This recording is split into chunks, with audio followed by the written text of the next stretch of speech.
Liesel walked with Isaias to the front door of the house and stood back as he opened the door to let her mother in.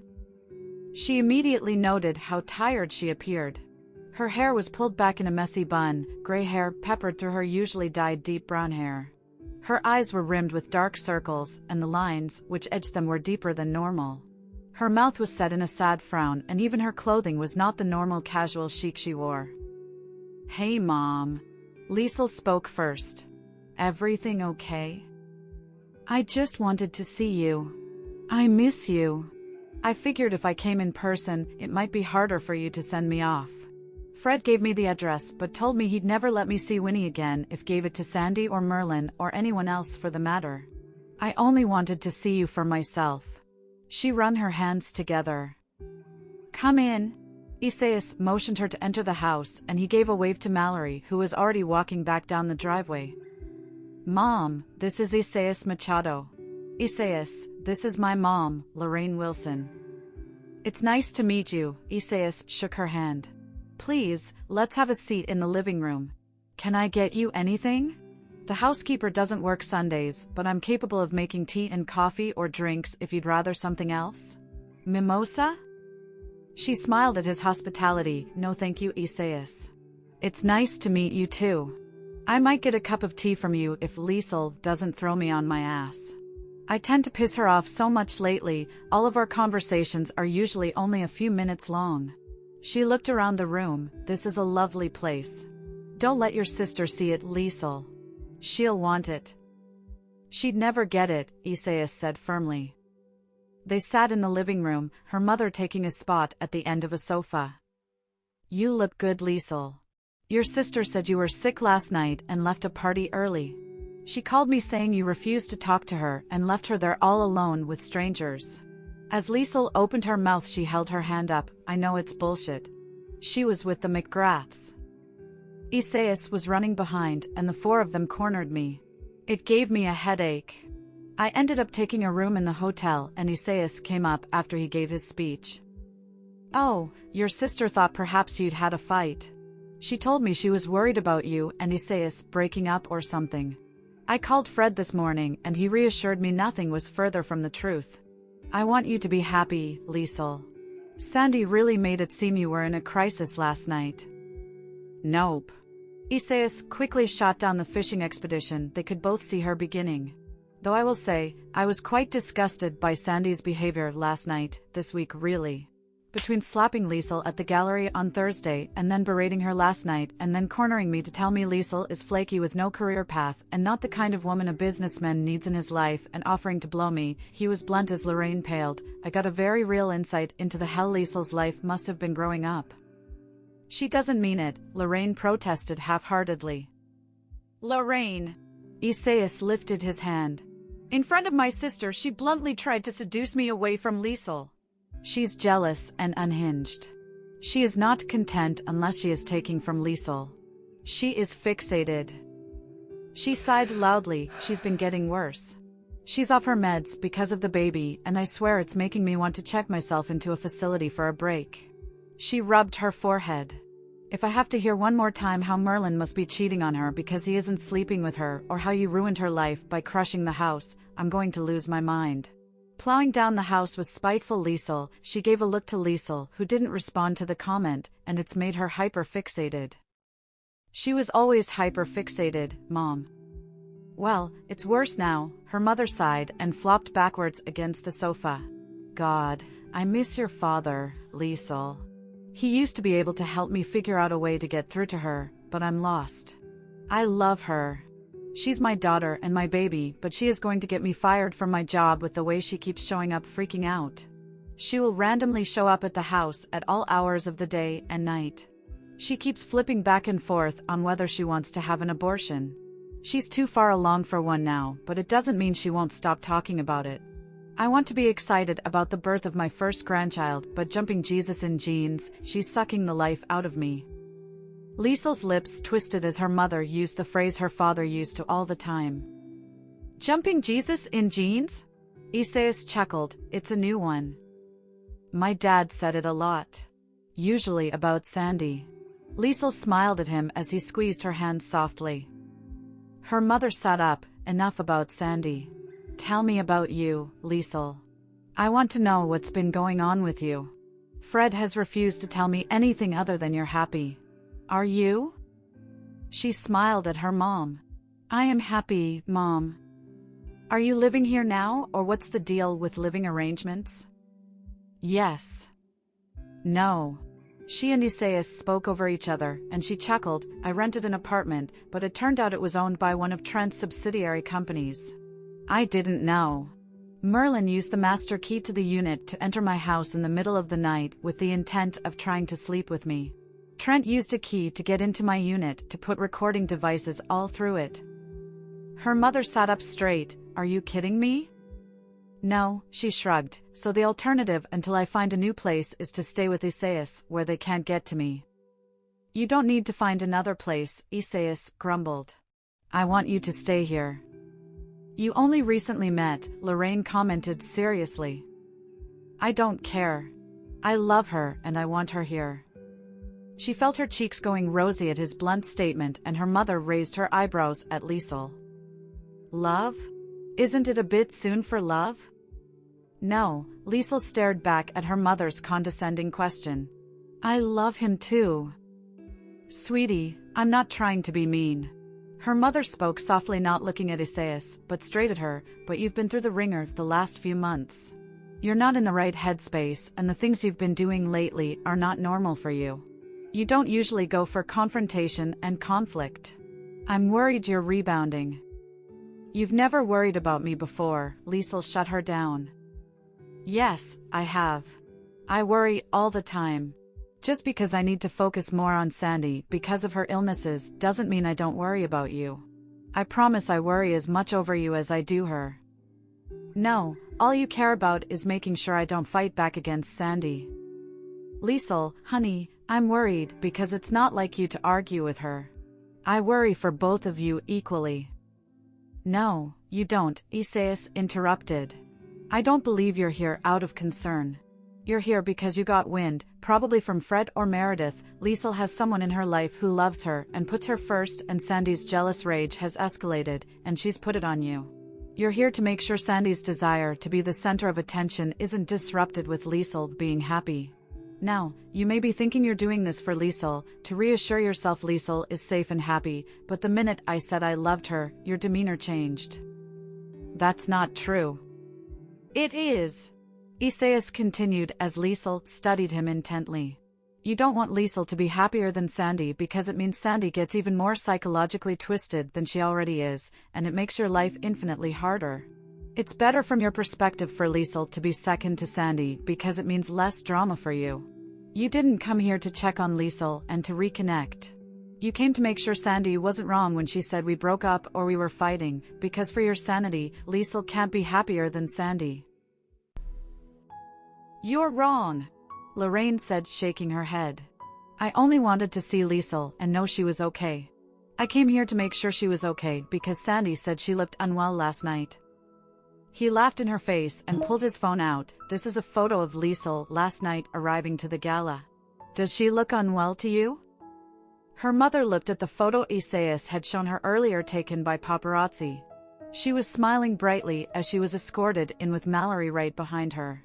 She looked to Liesel with a smile. You look gorgeous, sweetie. Thanks, Mom. Now, he pulled a photo taken by his security. This is a photo of Liesel when she was being accosted by Sandy, Merlin, and her in-laws. I was pissed my security didn't intervene until I found out Liesel told him to stand down, but a fool can see from Liesel's facial expression here, she is struggling with the shit your daughter is doing to her. What the hell is she wearing? Lorraine's eyebrows jacked high in her forehead as she looked at Sandy's dress. Nothing appropriate, but your comment has proved my point, Lorraine. I pointed out Liesel's discomfort and all you noticed was Sandy. I'm sorry, I was surprised is all. Liesel, what happened? Do you actually care? Isaias stopped her from answering. Yes, I care. Not as much about Liesel as you do Sandy. You're not here for Liesel. You're here to make sure Sandy isn't going to be more of a handful because she's going to be jealous of Liesel making her own happiness. It's not true. Isaias, Liesel put her hand on his arm. Please. He looked to Liesel. I'm sorry, love. I'm all for you standing up and fighting your own battles, but this is pissing me off. Clearly, all she's concerned about is how much it's going to affect her when Sandy gets upset at you being happy. She's here to scope out our situation and how she needs to twist it to Sandy to make sure she isn't negatively impacted. You're out of line. Lorraine spoke sharply. You don't know me. No, you're right, I don't. Let me tell you what I do know. I know this woman beside me is the kindest, sweetest, most loving person I've ever met, with a joy inside her which inspires me to want to keep making her smile. How she became this incredible of a woman when she derives from a family where her sister consistently tormented her and her own mother forced her to play second fiddle to her sister's insanity baffles me. Yet, here she is, strong, beautiful, and still shining like a million suns, despite the atrocities you two have committed. I have never hurt my daughter. No? Not when you knew she was fucking Liesel's husband and didn't tell her? You don't think it hurt her knowing you would keep Sandy's secret over telling her the truth? You don't think it hurt when you told her to sacrifice her own happiness for you to have peace from Sandy's chaos? You aren't strong enough to wrangle your willful child in. To avoid the headaches of fighting and correcting her shitty behavior, you forced Liesel to sacrifice over and over again, from an incredibly early age, to keep the peace. A peace you couldn't maintain because you're a terrible parent. How dare you? I dare because I love her. I am not like you, Lorraine. I will go toe-to-toe with the worst of the worst to make sure Liesel is happy. I won't ask her to sacrifice her happiness and self-respect so I can take the easy way out of dealing with inconvenient situations. I won't be asking Liesel to bow down to Sandy's demands simply because I can't be arsed to deal with Sandy. I'm not Merlin, who will cave into a crazy woman's demands simply because he wants to avoid the conflict and insanity your family created in Sandy. I will protect Liesel's right to have it all, and it includes protecting her from you. She doesn't need to be protected from me. Lorraine almost shrieked with fury. I am her mother. Then act like one. Your daughter is a psychopathic, manipulative bitch. She's jealous of Liesel's natural beauty and shine. Sandy will do anything and everything to make Liesel appear lesser than her. You not only condone the behavior, but you also encourage it by patting her on the head and supporting her. Lorraine swallowed audibly and sighed. That's not true. It is true. You sacrifice the life of one child for the other if only to avoid having to deal with the craziness, and it makes you worse than Sandy in my eyes. There are lots of moms in my family, Lorraine, with kids of varying degrees of good and bad, and I will tell you, not one of the women I know would put one child ahead of the other. You should have been protecting Liesel from Sandy, and you should have gotten your daughter the help and care she truly needs. Instead, you've created a monster. He stood up. Let me make myself really clear. Liesel is happy. I intend to keep her happy for decades to come. I'll keep a smile on her face, and I'll be the one she leans on when shit gets tough. And he glared down at her, his hands shoved deep in his pockets as if hiding his clenched fists. If this makes your life horrible because it pisses Sandy off to know her sister is living her best life, well, it's your problem, not Liesel's. Don't bring your problems with Sandy to our door. You created the monster. You get to live with the beast. He leaned down and kissed Liesel's forehead. I love you. I need to walk away before I end up needing legal representation. She reached up her hands and touched his cheek. Are you okay? Yes, but I might go rip out a bathroom just to reinstall it. At her chuckle, he kissed her lips and then strode away angrily. She exhaled a long sad sigh and then looked to her mother, who was red-faced and on the verge of tears. He's rude. He didn't lie, Mom. He loves me, and he is not a man to pull punches. He has the tact of a bulldozer, but he's not wrong. He was wrong, Liesel. I love you as much as Sandy. It doesn't feel like it, Liesel said with a quiver in her voice. It has never felt like it. The fact you came here today to complain about Sandy making you miserable is like high school when you would ask me to not wear my new clothes or go to parties with the girls because it made her jealous. I'm not going to hide my happiness because Sandy is miserable, Mom, not even for you. Not anymore. I'm not saying you need to hide. I'm letting you know she's going to be a handful. She might back down if she thinks you and Isaias aren't doing well. She's struggling so much with Merlin being cruel and cold to her and how much Tori is snubbing her. She looked to the ceiling and sucked in a breath. Mom, I'm not going to pretend to be unhappy with Isaias so Sandy feels better about herself. I'm not asking you to. I'm simply letting you know if you continue to flaunt this relationship, she's not going to let up. Mom. He was right, she wiped a tear off my cheek. You want me to bow down to her demands because it makes your life easier. I'm not doing it anymore. No. He's not right. Isn't he? She felt her heart breaking. You're my mom and I love you, but right in this moment, I don't like you very much. Tomorrow, I'm meeting with lawyers to get a restraining order against Sandy, Merlin, and Trent. Liesel, you're taking this too far. Don't make me add your name to the list, Mom. I think we should all sit down. No, she cut her off. I think you should leave. We're done here. With a sad sigh, her mom rose from the sofa and made her way to the front entrance. I do love you, Liesel. I hope you know this. All I know, Mom, is you put her first all the time and I'm done playing second fiddle. She held the door open. I'm done with you all. You all think she's worth more than me, you can have her, and I will gladly stay out of your lives forever. I want my girls to get along. You should have thought of that when you put her needs ahead of mine. Closing the door, she leaned against it, letting the tears fall. Later that evening, Liesel smiled nervously as Apollonia reached for her hands and then tugged her into a tight hug, rocking her back and forth excitedly. Okay, wow. Hi. Hi! The woman smiled back, you look gorgeous. I'm so sorry for last night. Everything was a shit show, wasn't it? It wasn't your fault. She shook her head, refusing the apology. Yeah, it was the giant doofus' fault for forgetting who the most important person was. Enya smirked as she smacked her brother in the back of the head as she stepped to hug Liesel. Though we did all get caught up in the drama of the McGraths. Sorry, Liesel. We let you down. I promise to be a better sister to you. Her words stunned her, and she blinked, but before she could respond, Goncalo was moving.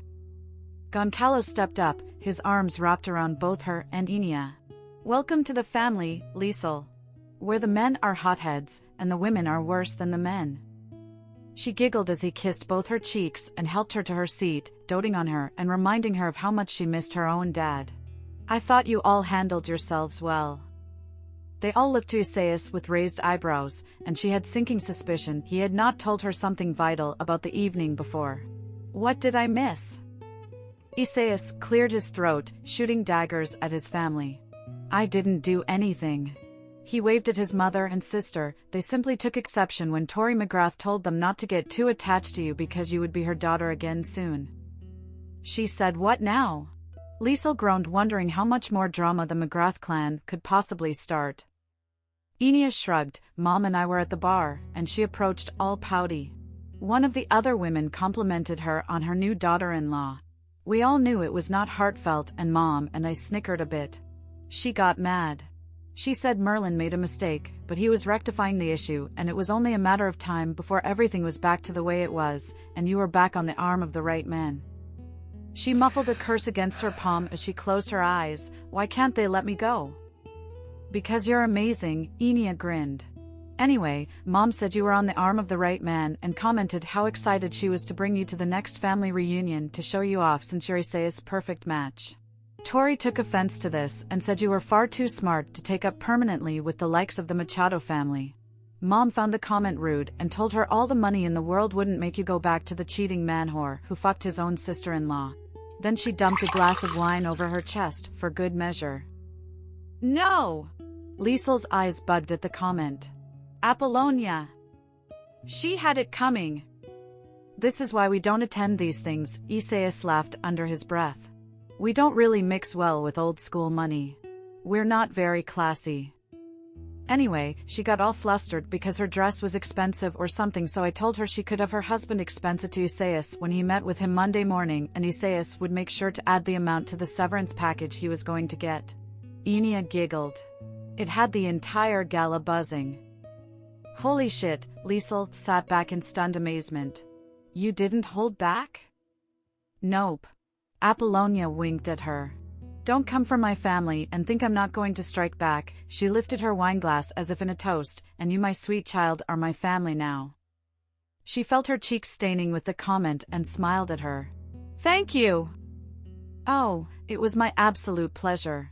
I've never understood a woman who could mindlessly follow their husband's leads. If my husband was into doing anything which would make me ashamed, he'd have my foot in his ass. She giggled at Apollonia's words. Is this so? It is. Thankfully, I have more common sense than most, and I know better than to behave like an amoralistic asshat. Goncalo grinned at her before sipping his own wine. We might not have the old world money, Isaias mentioned, but I have ethics, compassion and empathy, unlike your last father-in-law. I can't believe he put recording devices in your apartment. Isaias grunted his complaint. Yeah, what's with that? Enia asked. Has he always been a freak, or is this new?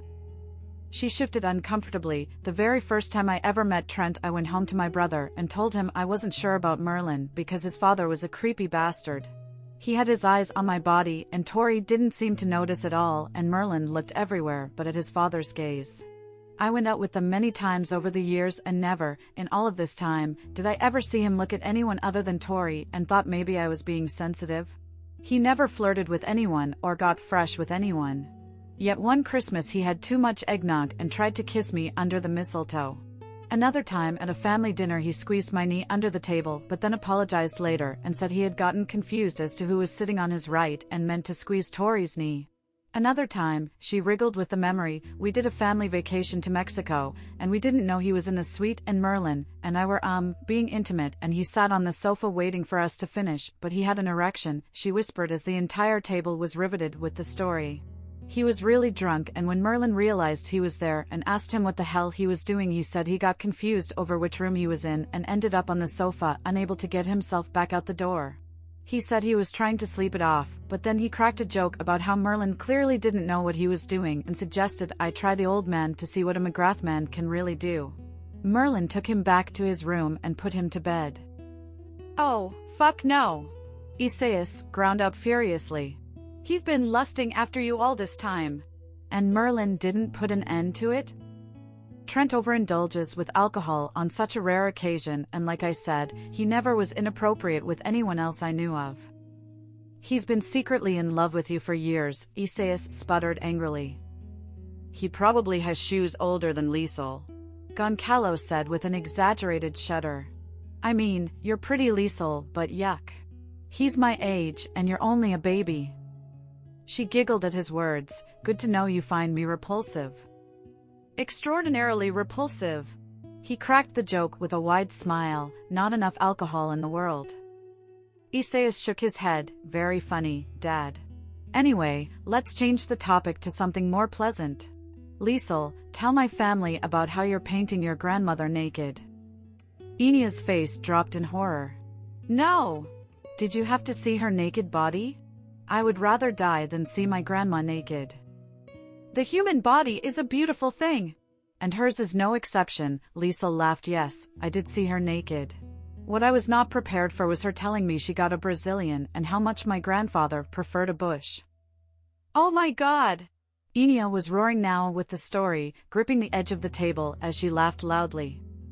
Liesel couldn't help but join in on the laughter, leaning into Isaias, who had dropped his arm over the back of her chair.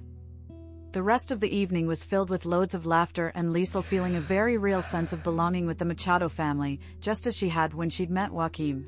She never wanted this feeling to end.